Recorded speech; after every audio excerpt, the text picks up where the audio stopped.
It took the world 250,000 years to become a billion people. 250,000 years, and the first billion people were on the face of the earth. Then it took another 100 years, and we added another billion. Then it took 33 years, and we added another billion. Same earth, same resources, same everything, but the pace, 250,000 years, 100 years, 33 years. Now we are adding a billion people every 10 years. This is something we all need to understand today if we are to talk about the future, if we are to talk about the imaginable. If we don't, then we will remain in the realms of unimaginable, because this is something that history is teaching us. And when I say we will be, inshallah, the fifth economic power of the world, I say this with confidence because when you look at the numbers, it will be our default as Pakistanis, as heads of the corporate sector, as government, that we do not encash on something that was so visible and within our reach. The world in 2100 will be very different. And Allah Ta'ala has been very kind to us that we are globally positioned with some amazing neighbors. China, we all heard about the CPEC route, is one. Thousands of years of civilization and understanding of humans. Iran being another one, which has thousands of years of civilization and understanding of the human race. India, on the other hand, is another one.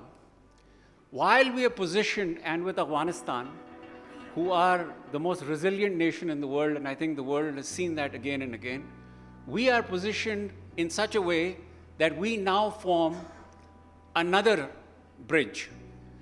When we were talking about CPEC, I was talking in my head that we will be instrumental, and this will be the first step towards that, instrumental in being the bridge between Asia and Africa. We have a 1,001 kilometer coastal line which has a potential of several ports. The ones that are operational are Gwadar, Karachi, and Port Qasim. But there is Ormara, there is Pasni, there is Javani. We can even build something in KT Bandar.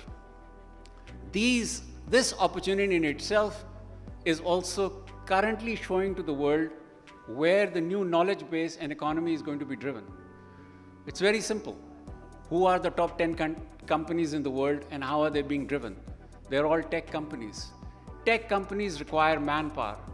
Chinese, if they have to compete in this tech world, also will require manpower.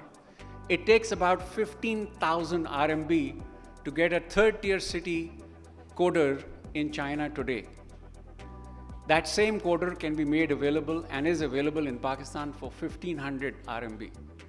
The differential, if they want to continue to be the economic power, comes in that. And we can very easily see what is happening. Currently, there are 6 submarine cables that are landing on the shores of Pakistan. And there are 3 more. So 9 submarine cables landing.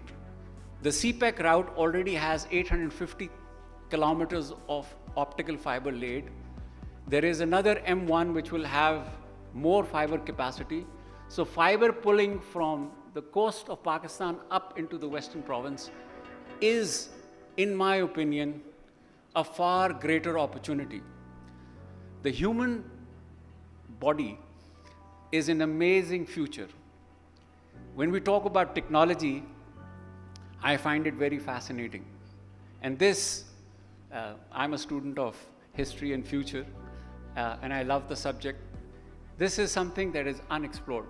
And why I'm sharing it with you is because we will be the 5th largest nation population-wise in the world. So we will have that resource base within us.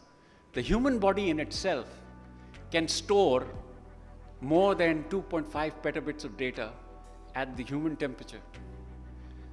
Technology today is doubling in storage, in speed, in processing at 12 months.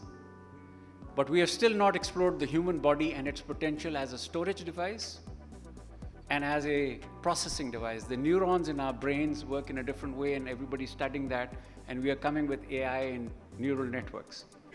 my PhD is in that. So when I talk to you about that, I'm talking with a very good understanding on where the human body is going and what we will be able to encash with nanotechnology and with other technologies. So if we have the resource, which is the raw material of the future, which is the humans and the population base, there is nothing stopping us from being the fifth most powerful nation of the world. We just have to believe in ourselves. And in that belief, I believe, when we talk about the future summits, we should keep crafting our way in understanding what is it that we did wrong in the past 75 years, what is it that as a collective we can do right for the next 75 years, and we should be able to improve on this year on year. And I must compliment Nutshell, Martin Dow, and all of those who sponsor and all of those who have taken time out to be here to talk about the future of Pakistan. Collective commitment will get us there.